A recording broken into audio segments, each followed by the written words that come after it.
Assalamualaikum warahmatullahi wabarakatuh. Nama saya Septio Kandari, NIM 2011071016, kelas 2AD 4EC. Di sini saya akan menjelaskan video UTS Medan Elektromagnetik 2. Yang pertama yaitu lektur 7 yang berjudul kapasitansi medan energi listrik. Gambar pertama. Yang bagian atas merupakan plat di mana positif Q sama dengan positif kerapatan A merupakan luas pelat. Dan bagian bawah yaitu min Q sama dengan min kerapatan A merupakan kerapatan muatan permukaan negatif. Di mana E sama dengan kerapatan per sigma 0. Dengan rumus Wm sama dengan VWL, VWL sama dengan Q dikali E. Untuk gambar kedua yaitu mempunyai sekat tebal, di mana E sama dengan 0 karena konduktor. Dengan rumus VWL sama dengan setengah Q dikali E, WW sama dengan setengah Q dikali X, sama dengan setengah kerapatan AE dikali sigma 0 per sigma 0, sama dengan setengah sigma 0 E kuadrat dikali AX. Di mana W per volume sama dengan setengah sigma 0 E kuadrat dengan satuan joule per meter pangkat 3 merupakan kerapatan medan listrik. Untuk menghitung energi elektrostatik dengan rumus μ dikali integral setengah sigma 0 dikali E kuadrat dV, di mana dV merupakan volume, dengan D sama dengan jarak pemisah. Energi total dalam medan listrik yaitu μ sama dengan integral setengah sigma 0 dikali E kuadrat dikali D dikali V sama dengan setengah sigma 0 dikali kerapatan per sigma 0 kuadrat dikali A dikali H, dengan μ sama dengan setengah Q dikali V. Untuk Q yaitu A kerapatan dan V sama dengan E dikali H. Kapasitansi atau C adalah ukuran banyak muatan listrik yang disimpan atau dipisahkan untuk sebuah potensial listrik yang telah dipilih. Dengan rumus C sama dengan Q per V, Farad sama dengan 4 V sigma 0 R. Dan ini merupakan gambar di mana R merupakan jari-jari. Dengan rumus V sama dengan Q per 4 V sigma 0 R.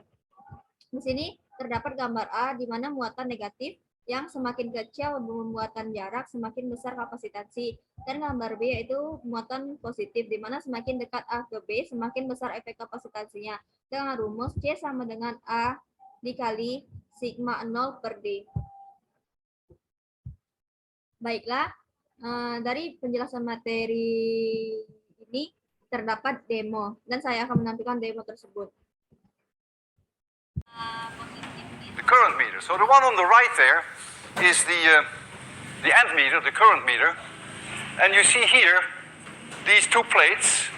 They are separated now by about 1 millimeter. I have here a very thin sheet transparency which I can move in between to make sure that they don't make contact. And here is my power supply, and I have there this propeller type thing which is some kind of a voltmeter. And if it's going to move in this direction, that means that the voltage between the plates increases. And so I'm going to charge it now with a potential difference of 1000 volts. And as I do that, you will see a very short surge here on this ammeter. That's not very spectacular, but at least you can see for the first time in your life that charge is actually flowing from my power supply onto the plates. Then you will see, and that's it. It will only be a current as long as the charge is flowing. So let me first do that. Look at the ammeter there. 3, 2, 1, 0. That's all it took to charge this plate. It's now fully charged. 1000 volts difference. And now, as I'm going to increase the gap, there's no reason for any charge to go away from the plate, so the ammeter will do nothing. But you're going to see this propeller, which indicates the potential difference between the plates. You're going to see it move because I'm doing all this work. I'm going from 1 millimeter to 10 millimeters. I'm creating all these electric fields. And this hard work pays off in terms of increasing the potential from 1000 volts to 10,000 volts. So there I go. I'm 2 millimeters now. Look at the voltmeter. There it's going. 3 millimeters. I'm doing all this hard work while you're doing nothing. 4 millimeters. I'm creating electric fields. You should be proud of me. I'm creating electric field. Look at that. The electric field remains constant between the plates because the charge is trapped. The charge can't go anywhere.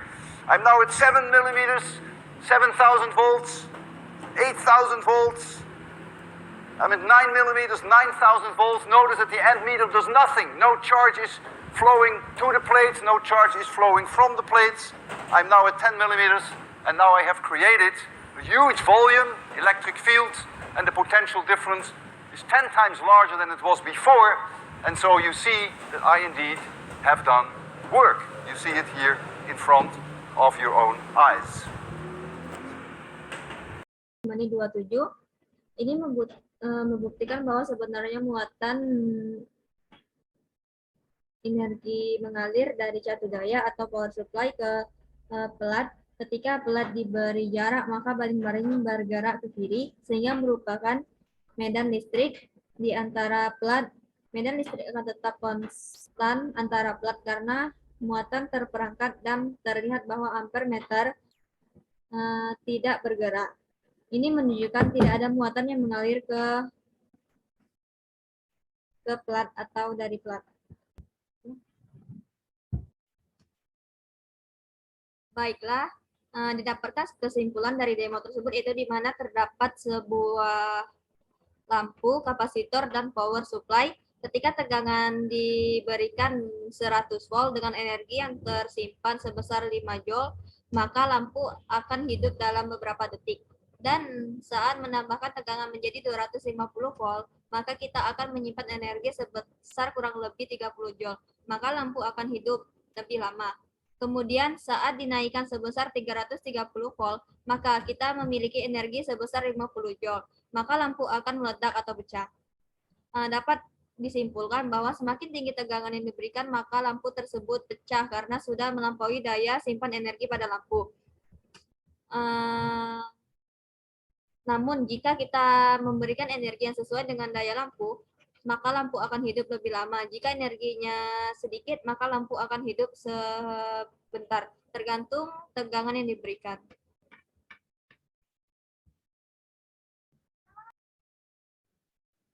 Selanjutnya itu lektur 9 dengan judul Electric Current Resistivity, Conductivity, dan Ohm's Law, yaitu perbedaan potensial pada konduktor, maka dapat menciptakan medan listrik pada konduktor. Elektron yang bertanggung jawab terhadap arus. Elektron merasakan medan listrik, kemudian elektron mencoba membuat medan listrik menjadi nol, tetapi tidak berhasil karena adanya perbedaan potensial pada konduktor. Yang pertama yaitu hukum Ohm, di mana Cu diperkirakan 300 K sama dengan 10 pangkat 6 M per S dengan waktu antara tumbukan tau sama dengan 3 dikali 10 pangkat min 4 jumlah elektron bebas dalam Cu N sama dengan 10 pangkat 29 dengan rumus yaitu F sama dengan E dikali E, A sama dengan F per M dikali E, PD sama dengan A to sama dengan E dikali E per ME dikali to. Untuk Cu yaitu E sama dengan 10 M, lambda V sama dengan 10 V, E sama dengan 1 V per M. Di mana VD sama dengan 1 dikali 6 dikali 10 pangkat min 4 per 10 pangkat min 30 dikali 3 dikali 10 pangkat min 14 sama dengan 5 dikali 10 pangkat 3 M per S.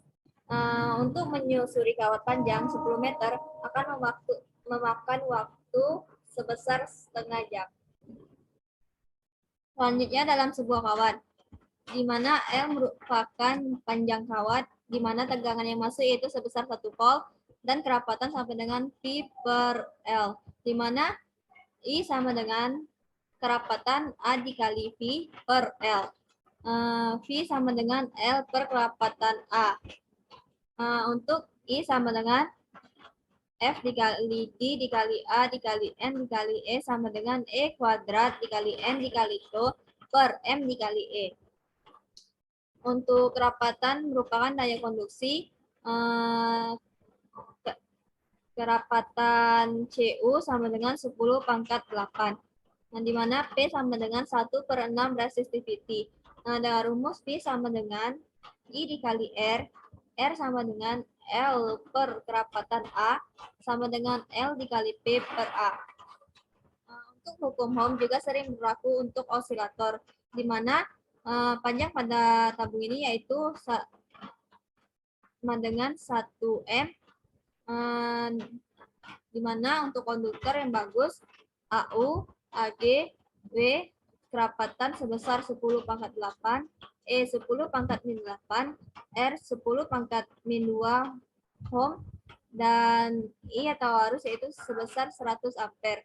Untuk isolator yang bagus, kaca kerapatan 10 pangkat min 12 dikali 10 pangkat 6 pangkat min 16, untuk E 10 pangkat 12 dikali 10 pangkat 16, untuk R 10 pangkat 2 ohm, untuk I atau arus yaitu 10 pangkat min 20 ampere. Untuk demonstrasi, di mana osilator yang masuk pada tegangan yaitu 0 sampai 4 volt. Dan ini gambar pada osiloskop.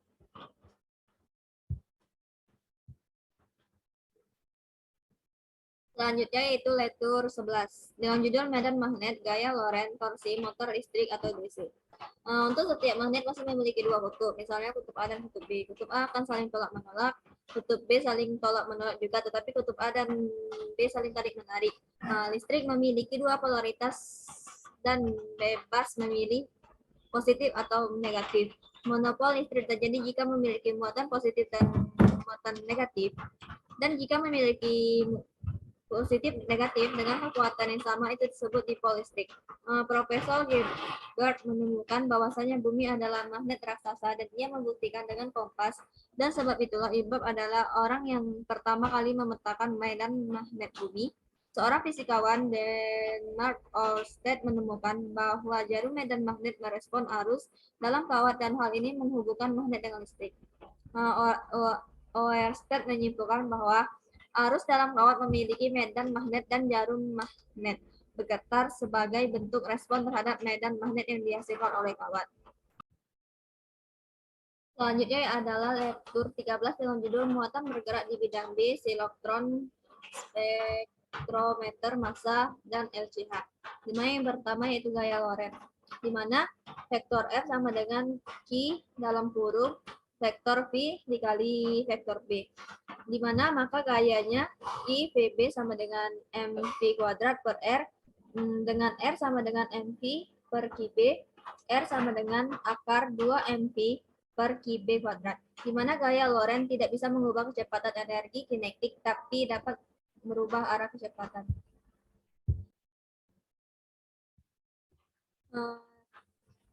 Jika pada gambar tersebut gaya F tegak lurus terhadap V dan tegak lurus terhadap B.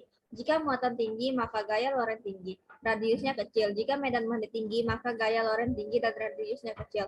Untuk siklotron, salah satu contoh gerak partikel bermuatan Q di dalam sebuah medan magnet B adalah gerak siklotron. Gerak partikel tersebut merupakan gerak melingkar dengan gaya magnet sebagai gaya sentripetal. Persamaan geraknya adalah Q dikali VB sama dengan MV kuadrat per R. Untuk persamaan tersebut sering disebut dengan siklotron. Formula dari persamaan tersebut dapat kita peroleh nilai V adalah A BR per M. Ini adalah besar kecepatan gerak siklotron. Dari nilai ini kita dapat mencari besar energi kinetik partikel tersebut. Terdapat pada gambar ini. Untuk lektur 14 yaitu hukum Biot-Savart. Gambar samping merupakan arus melalui kawat dan medan magnet. Gambar berikut di sekitar kawat. Jika kita meletakkan potongan magnet di sekitar kawat, maka magnet itu berbaris membentuk lingkaran. Jika lingkaran memiliki jari-jari, maka medan magnet sebanding dengan arus dan berbanding terbalik dengan jari-jari lingkaran. Hukum Biot-Savart terjadi jika memiliki elemen harus kecil, arus searah dan jarak, dan dari elemen DL ke titik di mana ingin mengetahui medan magnet. Seperti rumus berikut, yaitu vektor dB sama dengan CI per R kuadrat dikali vektor DL dikali C sama dengan 10 pangkat min 7 dan mikro 0 per 4 pi. Sekian penjelasan video TS Medan Elektromagnetik 2 dari saya. Saya akhiri. Wassalamualaikum warahmatullahi wabarakatuh.